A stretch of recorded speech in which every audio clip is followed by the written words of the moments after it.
கோதுமை மணி மண்ணில் மடிந்து மறுபடியும் எழுவதைப் போல தேவ பிள்ளைகள் மரித்து போனாலும் மறுபடியும் உயிர்த்தெழுவார்கள்.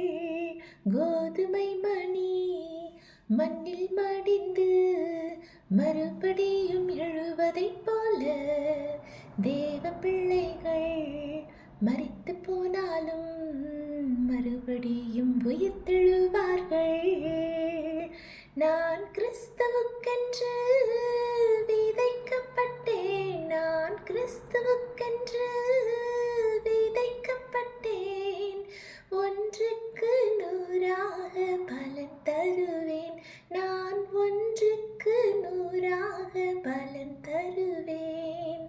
கோதுமை மணி மண்ணில் மடிந்து மறுபடியும் எழுவதைப் போல தேவ பிள்ளைகள் மரித்து போனாலும் மறுபடியும் உயிர்த்தெழுவார்கள்.